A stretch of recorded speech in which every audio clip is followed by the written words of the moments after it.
Assalamualaikum warahmatullahi wabarakatuh. Teman-temanku semua, pecinta ikan nila, ikan lele, ikan gurame, dan semua jenis ikan. Kembali lagi dengan saya di channel Sule Farhang 879. Sebelumnya saya doakan teman-teman semuanya, subscriber saya dalam keadaan sehat walafiat, sukses selalu, rezekinya banyak.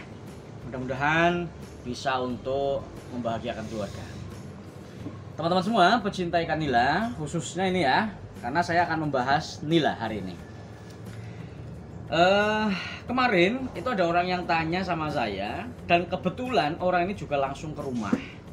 Ini mantap ini kalau tanya langsung ke rumah, tidak hanya di komentar. Jadi pertanyaan seperti ini, Kang Soleh, apakah nila kalau sering dikasih makan pelet ya, itu akan lebih cepat besar? Jadi pertanyaan seperti itu. Jadi saya sempat bingung ya atas pertanyaan ini, tapi rupanya seperti ini teman-teman. Rupanya maksudnya itu adalah, maksudnya misalkan sekarang dikasih pelet nih, ya sekarang dikasih pelet, bruk. Nah, nanti 2 jam berikutnya kasih pelet lagi, bruk. Entah dimakan entah enggak, mungkin seperti itu nanti dikasih makan. Jadi sehari mungkin bisa dikasih makan sampai semaunya lah, mungkin 5 kali, mungkin 10 kali, dan seperti itu. Nah, ini kemarin yang tanya ya, dia katanya juga dari ahli ikan juga, yang bicara itu ahli ikan ya, tapi saya bukan ahli, sehingga saya menjawab sesuai dengan pengalaman saja lah. Jadi seperti ini teman-teman. Kalau menurut saya tidak seperti itu. Menurut saya pribadi ya, sesuai pengalaman saya budidaya ikan itu sudah lumayan lama lah. Mungkin sudah, ya pastinya udah belasan tahun ya. Jadi pengalaman saya, ikan nila maupun ikan semua, apalagi kalau ikan lele, ini sangat jelas sekali. Ikan lele itu pencernaan biasanya bisa sesuai dengan pengalaman, kalau baru 5 jam, 6 jam, bahkan kadang 8 jam, kalau dia pakanannya pelet, itu di perut masih utuh pelet. Jadi seperti itu teman-teman.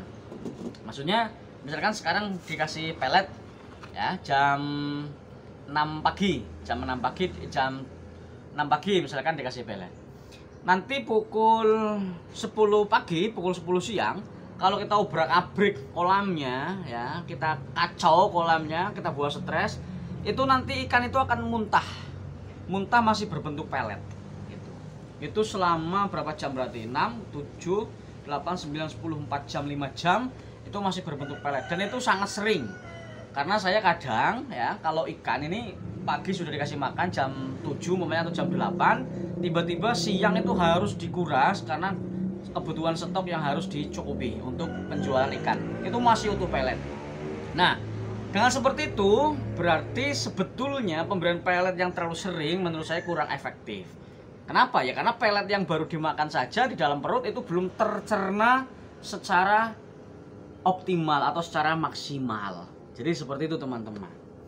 Lalu bagaimana biar bisa menggenjot? Nah, seperti yang sudah pernah saya sampaikan, jadi pemberian pelet itu buat yang rutin juga teratur pemberian pelet. Misalkan kalau saya sehari 2 kali, maka berilah pelet ya sehari 2 kali.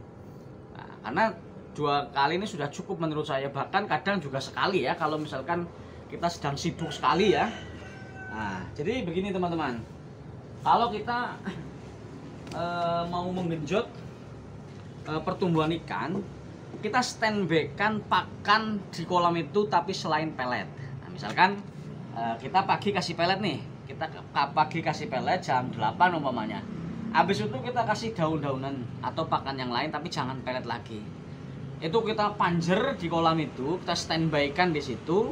Nah, itu nanti misalkan ikan pencernaannya lebih cepat, dia akan memakan pakan-pakan yang sudah disediakan di situ tanpa harus menunggu pelet yang kita kasih. Jadi begitu teman-teman. Nah, dan saya ini sekaligus akan ngasih makan ikan. Nanti sedikit akan juga saya terangkan. Nah, jadi teman-teman semua pecinta ikan nila, Itu sekali lagi adalah pendapat saya sesuai dengan pengalaman saya, bukan pengalaman orang lain. Lalu kemudian di saat ada orang lain yang menerapkan seperti itu dan sukses, ya teman-teman silahkan untuk bisa mengikuti. Itu ya teman-teman. Karena kalau saya berprinsip ikan nila itu pernah saya sampaikan di seharinya itu maksimal itu 5%. 5%, bahkan kadang kita bisa press dengan hanya misalkan 2% sampai 3% daripada bobot tubuhnya. Kalau misalkan kita tiap waktu jumpa ikan kasih makan, 1 jam sekali dikasih makan, tentu tidak terkontrol dan tidak bisa direm pakan yang kita gunakan. Nah, satu itu, jadi menjadi tidak masuk akal kita mendapatkan untung daripada pembudidayaan ikan itu. Itu yang satu, pemberian pakan, biaya produksi menjadi membengkak dan tidak sulit sekali untuk mendapatkan untung kalau setiap waktu dikasih makan. Wong kadang ya teman-teman, kadang kita sehari 2 kali saja itu masih ngepres untungnya, ya untung masih dapat lah, ditambah dengan untung bakar sendiri, goreng sendiri, itu masa saja masih ngepres. Apalagi yang dikasih makan terus-terusan, ya mungkin ada yang berhasil. Kemudian yang nomor 2, kemungkinan berikutnya itu adalah pelet itu tidak dimakan tapi tenggelam di dasar kolam. Nah, pelet yang tenggelam di dasar kolam kemudian tidak dimakan. Kenapa tidak dimakan? Karena belum sempat lapar udah dikasih lagi. Tentu yang tadi siang atau sebelumnya dikasihkan hanya tenggelam saja.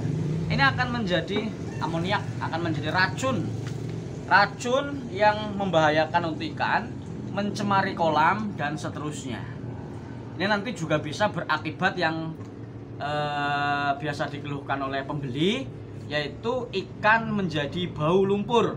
Nah, jadi ikan bau lumpur itu tidak hanya disebabkan hanya banyaknya lumpur di bawah ya, tapi juga disebabkan banyaknya pelet yang mengendong di bawah kolam. Jadi begitu teman-teman. Jadi sekali lagi yang saya terapkan tidak seperti itu. Yang saya terapkan itu adalah pemberian pakan waktunya rutin ya, 2 kali sehari dan rutin jamnya. Kemudian saya standbykan pakan. Saya standbykan pakan daun-daunan atau yang lain. Dan juga yang jelas sesekali kita juga memberikan vitamin. Jadi gitu teman-teman. Lalu kemudian di saat umpamanya ikan ini terjadi masalah ya, terjadi masalah kematian umpamanya, ini biasanya kalau hanya misalkan penyakit satu-satu, ini matinya juga satu-satu.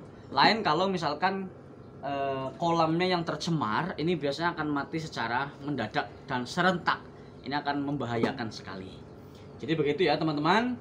Silahkan teman-teman mau ikut yang siapa, saya tidak mengharuskan, tapi yang saya lakukan adalah seperti itu. Dan alhamdulillah juga lumayanlah hasilnya ya, lumayan hasilnya. Pertumbuhan juga bagus, tidak kerdil, tidak kuntet, kecuali kolam yang pernah saya review dulu memang ikannya kuntet, kerdil, dikarenakan itu memang bibitnya tidak bagus, jarang saya rawat dan diabaikan begitu saja. Jadi gitu teman-teman. Oke, terima kasih. Barangkali mungkin ini saja ya, sekedar berbagi pengalaman, berbagi cerita untuk teman-teman. Mudah-mudahan ini berguna ya. Sekali lagi saya buktikan kepada teman-teman, ini saya kasih makan, apakah responnya bagus. Ikan tetap merespon dengan bagus ya, ikan merespon dengan bagus dengan pemberian pakan yang hanya sehari 2 kali. Teman-teman bisa melihat ke kanan ke kiri ya, tidak hanya satu tempat. Nah, tuh bisa lihat, dan alhamdulillah ini menunjukkan bahwa ikan itu sehat. Padahal airnya tidak dalam ya, biar teman-teman tahu, air hanya segini nih. Segini berarti kurang lebih 40 cm ya. Ini 40 cm ya, kedalaman 40 cm, tapi ikan juga alhamdulillah sehat walafiat dan terengginas. Oke, ini saja teman-teman semua pecinta ikan, mudah-mudahan bermanfaat, berguna. Terima kasih, salam berbagi cerita, berbagi pengalaman dan berbagi rezeki. Salam sukses. Assalamualaikum warahmatullahi wabarakatuh.